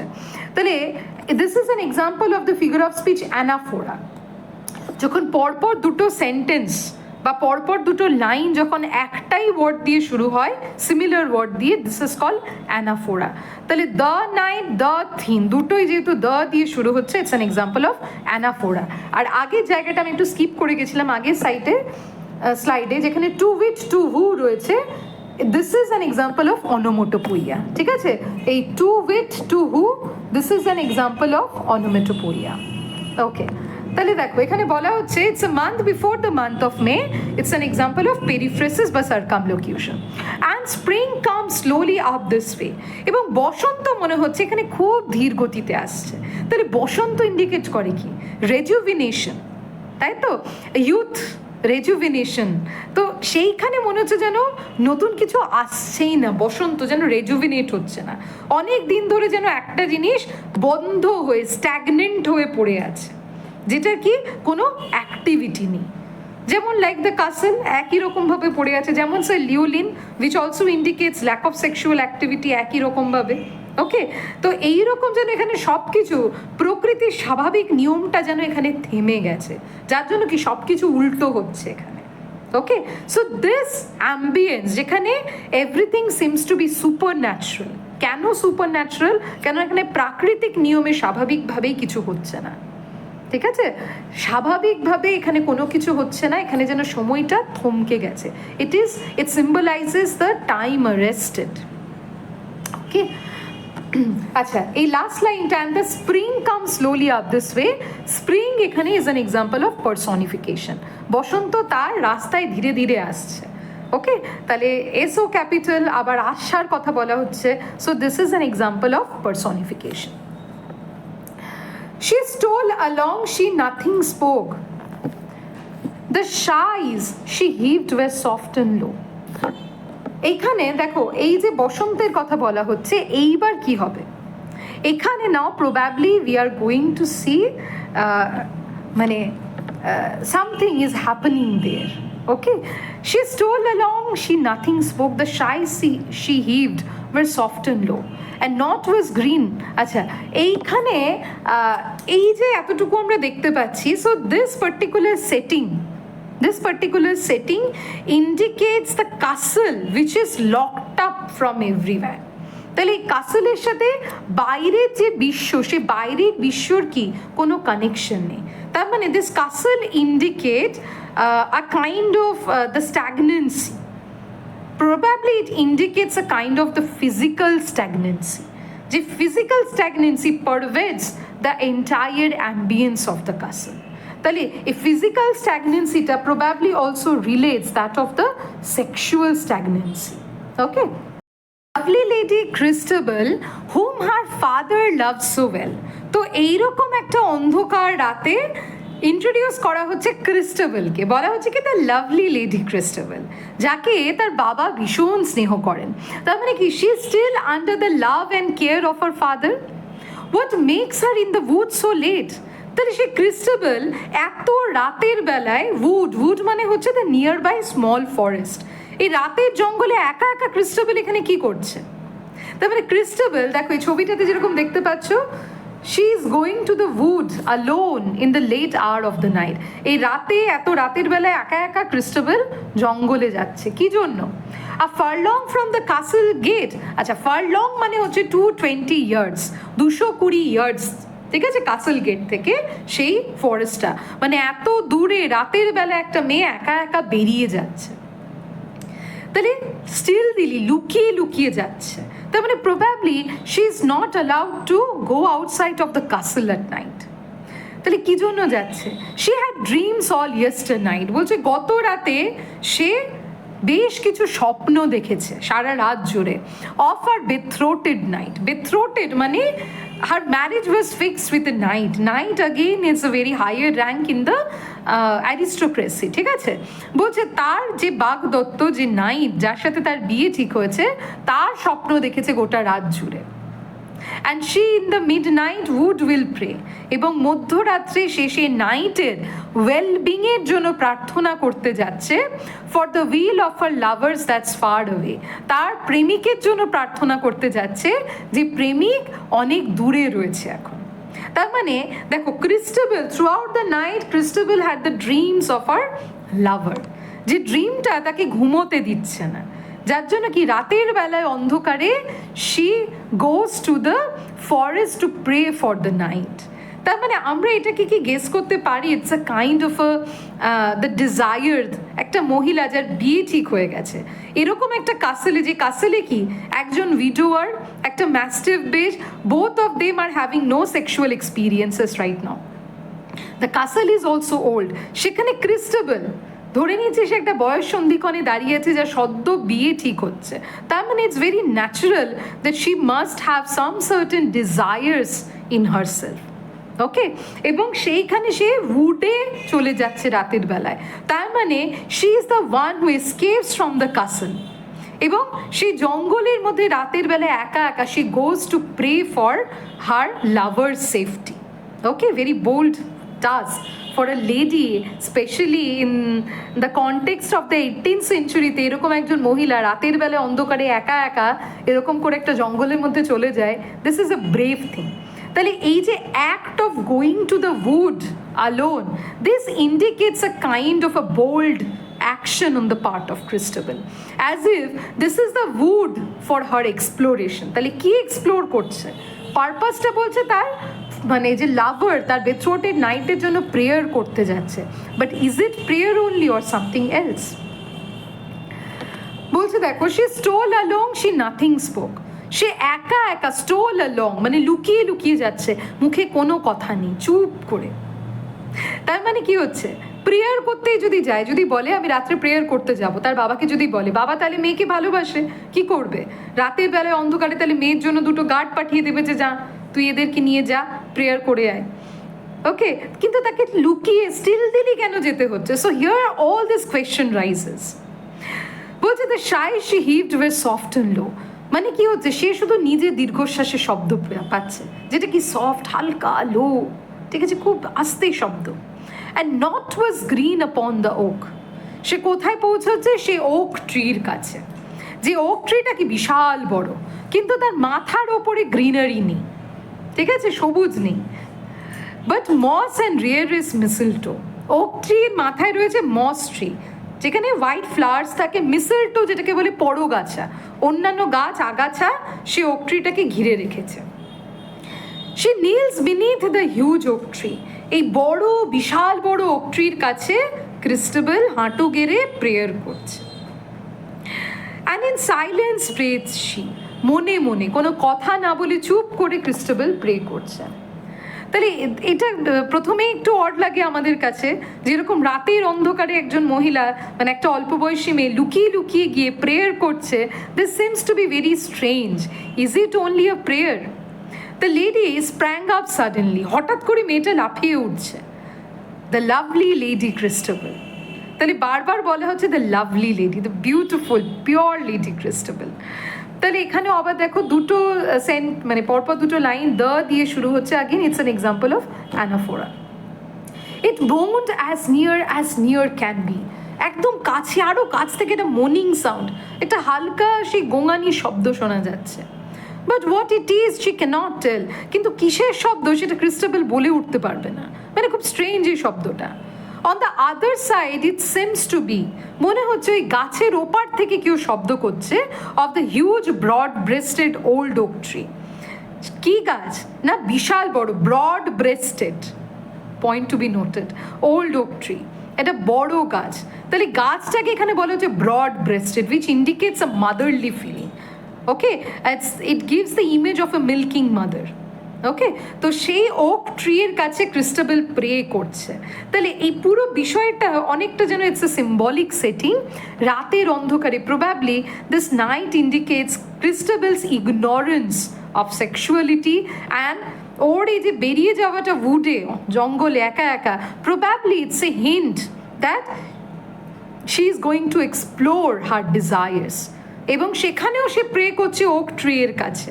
তার মানে এই যে বলে আমাদের মনস্তত্ত্বের দুটো দিক থাকে, ঠিক আছে, একটা যে বললাম ঈদ ইম্পালসেস, আর একটা সুপার ইগো মরালিটি। মরালিটি বলছে প্রে করো, আর তার আবেগ বলছে কি এক্সপ্লোর ইউর ইনার ডিজায়ার্স। সেইখানেই তার দেখা হচ্ছে জেরাল্ডিনের সাথে। তাহলে আমরা কি জেরাল্ডিনকে বলতে পারি it's an alter ego of Christabel? Let's see. বলছে the night is chill, the forest bear.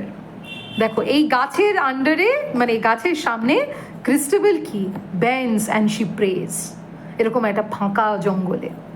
বলছে the night is chill, the forest bare. ফরেস্টটা কি শূন্য অন্ধকার, বেয়ার মানে আবরণহীন, রাতটা কি কনকনে ঠান্ডা। It is the wind that moaneth bleak. ক্রিস্টাবেলের মনে হচ্ছে তাহলে কি আমি হাওয়ার কোনো সংসন শব্দ শুনতে পেলাম? There is not wind enough in the air to move away the ringlet curl. কিন্তু আশেপাশে তো এমন কোনো হাওয়াও দিচ্ছে না যে হাওয়া ক্রিস্টাবেলের চুলের ওই কার্লটাকেও নড়িয়ে দিতে পারে। হেয়ার মানে curl it's a very fragile thing. বলছে এইটুকুনি হাওয়াও নেই আশেপাশে যেটা আমার চুলের কার্লটাকেও নড়িয়ে দিতে পারে ক্রিস্টাবেলের, তাহলে সেই হাওয়াটাও তো নেই এখানে।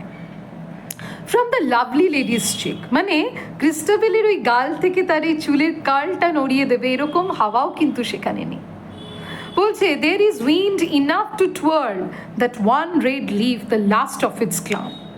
বলছে শুধু এইটুকুনি হাওয়া রয়েছে, যে হাওয়াটুকু কি সে গাছে যে লাল একটাই পাতা রয়েছে সেইটাকে একটু নড়িয়ে দিতে পারে। তাহলে দেখো red leaf, again it indicates a sense of super natural. ঠিক আছে, একটাই লাল রঙের পাতা, যেটা আবার ইন্ডিকেট করছে oldness of the oak tree. That dances as often it dances can. বলছে যখন হাওয়া দেয় এই পাতাটা সে হাওয়ার তালে তালে নৃত্য করে। Hanging so light and hanging so high, মানে এই পাতাটা কি গাছের অনেক উঁচুতে রয়েছে এবং একদম হালকা পলকাভাবে সেই পাতাটা নড়ে যায়। On the top most টুইগস that looks up at the sky. বলছে এমন একদম টপ মোস্ট টুইগস মানে গাছের একদম সর্বোচ্চ সেই ডালে এই পাতাটা ঝুলছে, যে ডালটা আকাশের দিকে চেয়ে থাকে। হাস বিটিং হার্ট অফ ক্রিস্টাবেল। বলছে ক্রিস্টাবেলে যে হার্টটা বিট করছে, জেসু মারিয়া শিল্ড হার ওয়েল, এবং সঙ্গে সঙ্গে কি সে জেসাস আর মারিয়াকে, মারিয়া মানে মাদার মেরি, ঠিক আছে, জেসাস এবং মাদার মেরিকে ক্রিস্টাবেল কি করছে প্রে করছে। তাহলে এখানে you can see that of a pagan culture, that of worshipping the wood which indicates a pagan culture. প্রকৃতি পুজোর একটা কনসেপ্ট এখানে রয়েছে। তাহলে কেন ক্রিস্টাবেল লুকিয়ে আসছে? Because probably she is following a kind of a pagan culture at night, which may be is prohibited in the castle, কেননা ক্রিস্টাবেল তার যিশু মারিয়া ইন্ডিকেট করে দিচ্ছে কি she is oriented with Christianity, এবং Christianity it's different from that of paganism. Okay, তাহলে সেই জন্যই কি রাতের অন্ধকারে শি এক্সপ্লোরস পেগানিজম। পেগানিজম মানে কি? Nature worship, two worship which belongs to nature, which is natural. Okay, she folded her arms beneath her cloak. Cloak মানে তার এই যে ড্রেস, যে গার্মেন্টটা, রাতের পোশাক, সেইটার হাতটা গুটিয়ে, মানে সেই ভেতরে সে হাতটা জড়ো করে ভয় পেয়ে রয়েছে। And stole the other side of the okay, এবং লুকিয়ে রয়েছে ওক গাছের একটা দিকে। হোয়াট শি দেয়ার, সে গাছের ওপারে কাকে দেখতে পাচ্ছে, কে রয়েছে সেখানে? দেখো, ওক গাছের এক পারে ক্রিস্টাবেল, আরেক পারে কিন্তু রয়েছে জেরাল্ডিন। ওকে, again very symbolic. There she sees a damsel bride, সেখানে দেখতে পাচ্ছে সে একটা damsel, একটা women, okay, a virgin women, bride, ভীষণ একদম সুন্দর উজ্জ্বল, dressed in a silken robe of white, একটা সাদা রঙের সিল্কের জামা পরে চকচক করছে। That shadowy in the moonlight shone, যে সিল্কের জামার উপরে চাঁদের আলো পড়ে সেটাকে আরো চকচকে লাগছে। The neck that made her white robe van, এবং তার মানে যে নেক, তার ঘাড়ে যখন আলোটা পড়ছে চাঁদের, তার ঘাড়টা এতটাই ফেয়ার, এতটাই ফর্সা, যে তার সেই ঘাড়ের কাছে তার সাদা সিল্কের জামাটাকেও যেন ভ্যান মানে ম্লান লাগছে দেখতে। হ্যাঁ, স্টেটলি নেক, তার এই রাজকীয় একটা ঘাড়, ঠিক আছে, মানে এতটা চার্মিং সে। And the arms were bare, তার হাতে কি? আর্মস ওয়ার বেয়ার, কোনো চুড়ি, কোনো ব্যাঙ্গলস, কিচ্ছু নেই। ইটস ভেরি স্ট্রেঞ্জ যে সিল্কের জামা পরে আছে, তার হাতে কোনো ব্যাঙ্গলস নেই। হার ব্লু ভেন্ড ফিট আনস্যান্ডেলড ওয়্যার, তার ব্লু ভেন্ড মানে কি? এতটাই ফর্সা যে তার নীল শিরাগুলো দেখা যাচ্ছে পায়ে, সেটা কি? বেয়ার মানে পায়ে কোনো জুতো নেই, আনস্যান্ডেলড। And wildly glittered here and there the gems entangled in her hair, তার চুলে কি বেশ কিছু জেমস, প্রেশাস জুয়েলস রয়েছে, সেইটা যখন সে মাথা নাড়াচ্ছে সেখান থেকে আলো কি করছে? চকমক করে এসে পড়ছে। তার মানে এইরকম রাতের অন্ধকারে একটা ব্রাইট লেডি, ফেয়ার এক্সিডিংলি, ভীষণ ফর্সা, হ্যাঁ, এইরকম সিল্কেন রোব পরে, তার হাত পা শূন্য, মাথায় নানা রকমের প্রেশাস জুয়েলস, হঠাৎ করে ক্রিস্টাবেল দেখে কি হচ্ছে? চমকে যাচ্ছে। আমরা এইভাবে খানিকটা ইম্যাজিন করতে পারি জেরাল্ডিনকে। I guess it was frightful to see, মানে ক্রিস্টাবেল দেখে কি চমকে যাচ্ছে, হঠাৎ করে এরকম একটা মেকর থেকে এলো। A lady so richly clad as she, যে লেডিটা এত মানে দামি জামা কাপড় পরে আছে, বিউটিফুল এক্সিডিংলি, বলছে এত অস্বাভাবিক সুন্দর লাগছে, ঠিক আছে। Mary mother save me now, তাহলে ক্রিস্টাবেল কি বলছে? ভয় পেয়ে গেলে আমরা বলি না সবসময় ঈশ্বরকে স্মরণ করি, এই একই জিনিস তোমরা দেখবে দ্য লাগুন পড়তে গিয়ে, হ্যাঁ, সে আল্লাহ বি প্রেজড বলছে, হ্যাঁ, মানে গড আমাদের প্রোটেক্ট করুক।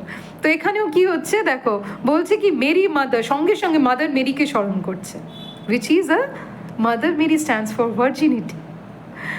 বলছে মাদার মেরি আমাকে রক্ষা করো, মানে probably symbolically Christabel here is urging mother Mary to protect her virginity. তাহলে একজন মহিলাকে দেখে why Christabel is saying so? And who art thou, তুমি কে এখানে? ক্রিস্টাবেল প্রশ্ন করছে মেয়েটাকে, why are thou? The lady strange made answer meet, অপরিচিত মহিলাটা এবার উত্তর দিচ্ছে। And her voice was faint and sweet, তার কণ্ঠস্বরটা কি ফেইন্ট, মিষ্টি, অথচ খুবই ম্লান, হালকা কণ্ঠস্বর, মানে তার গলার স্বরে যেন একটা কাইন্ড অফ বলা যেতে পারে হিপনটিজম কাজ করছে। Have pity on my sore distress, বলছে আমার এই দুঃখের অবস্থায় আমাকে একটু করুণা করো। I scarce can speak for weariness, এতটাই আমি ক্লান্ত যে আমার মুখ থেকে কথা বেরোচ্ছে না। এই লাইনটা একটু আন্ডারলাইন করবে, ইটস অ্যান আইরনি। একটু পরে দেখবে জেরাল্ডিন কত কথা বলে যাবে, কিন্তু বলছে কি আমি এতটাই ক্লান্ত, আমার মুখ দিয়ে কথা বেরোচ্ছে না। Said Christabel, how camest thou here, তুমি এখানে এবার stretch forth thy hand and have no fear. কি বলছে ক্রিস্টাবেল? তুমি তোমার হাত বাড়াও, কোনো ভয় নেই, আমি আছি তো। সেড ক্রিস্টাবেল বলছে হাউ কামস দাও হিয়ার, তুমি এখানে কি করে এলে? And the lady whose voice was faint and sweet, বারবার বলছে যে লেডির ভয়েসটা কি ফেইন্ট এবং sweet, that initially characterizes Geraldine, the lady with a faint and sweet voice. Did thus pursue her answer mate, এবার সে উত্তর দিচ্ছে, my sire is of a noble line. Sire মানে হচ্ছে father. This are all the examples of archaic word, ঠিক আছে?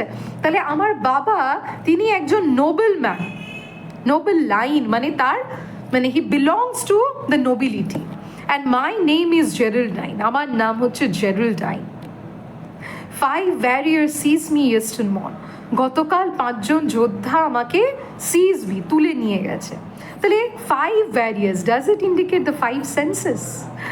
Okay, let's see. Me, even me are made forlorn, আমাকে যে কিনা made forlorn মানে who is alone right now. They choked my cries with force and fright, আমি বারবার চিৎকার করেছি কিন্তু তারা আমার কখনো ভয় দেখিয়ে কখনো ফোর্স করে আমার চিৎকার আটকে দেওয়ার চেষ্টা করেছে।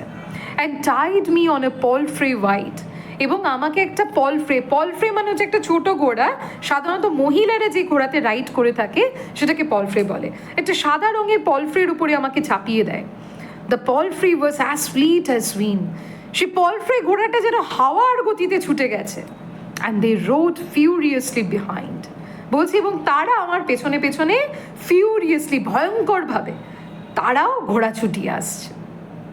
তাহলে দেখো এখানে we can get the image of riding. Last ride টুগেদারে পড়ো বা এখানেও দেখবে ride associates with a sexual image. Okay, so ride actually indicates a image of a sexual intercourse. তো এইখানে প্রবাবলি ইন্ডিকেট করা হচ্ছে this lady is having the sexual experience. তাহলে এইবার এত দূর অব্দি পুরো জিনিসটাকে আমরা একটু রিমাইন্ড করে দেখে নেব।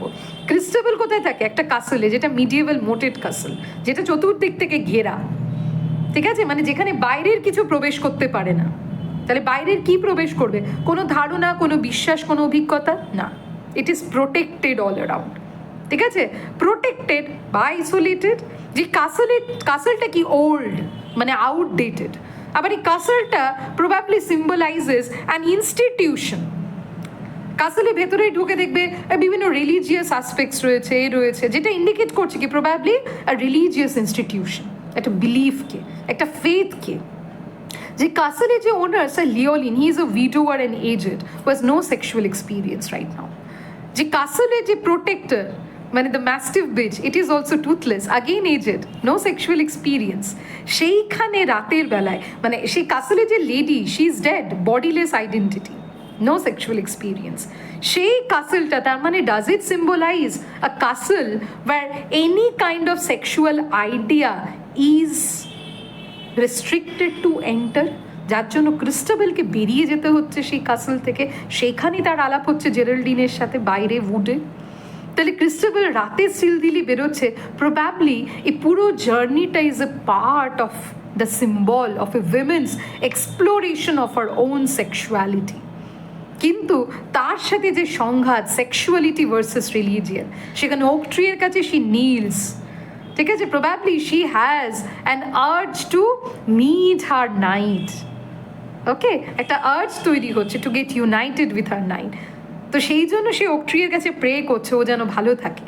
সেইখানেই জেরাল্ডিন কি is described with an extremely beautiful and bright appearance. তাকে দেখে জেরাল্ডিন বলছে মাদার মেরি আমাকে প্রোটেক্ট করো, জিসাস বলছে না, মাদার মেরি। কেন? Again it symbolizes her virginity, purity. তার মানে probably at this moment the sexual thought strikes her. Okay, তাহলে কি আমরা বলতে পারি Geraldine is an alter ego of Christabel, যার মধ্যে দিয়ে ক্রিস্টাবেল নিজেকে দেখতে পাচ্ছে, হার বিউটি, হার ইমেজ। এবং this lady Geraldine, she was abducted by 5 men and had an experience of riding. তাহলে পুরো বিষয়টা symbolic, probably জেরাল্ডিন is having that experience of the act of sexuality, and the 5 warriors probably symbolizes the 5 senses. তাহলে Christabel was innocent, ঠিক আছে, আর 5 senses মানে কি experience. তাহলে ক্রিস্টাবেলের এই যে জার্নি ইন দ্য ফরেস্ট, এবং ফিরে আসা প্রবাবলি এটা ইন্ডিকেট করছে of Christabel's transition from innocence to experience. Okay, বেশ, আজকের ভিডিওটা যদি ভালো লেগে থাকে তোমরা অবশ্যই চ্যানেলটা সাবস্ক্রাইব এবং শেয়ার করো এবং কমেন্ট করো যে আজকে ক্রিস্টেবেলের ক্লাসটা ফার্স্ট ভিডিওতে তোমাদের কেমন লাগলো। ঠিক আছে, তাহলে আমি বুঝতে পারবো যে তোমরা ক্রিস্টাবেলটা বুঝতে পারছো কিনা। দেখো, জটিল নয়, একটু কমপ্লিকেটেড, যেহেতু পুরো বিষয়টাকে সিম্বলিক্যালি বোঝানো হয়েছে। So I try to give my best, let's see তোমরা বলবে কেমন হলো। ওকে, খুব তাড়াতাড়ি নেক্সট ভিডিও নিয়ে চলে আসবো, সঙ্গে থাকবে।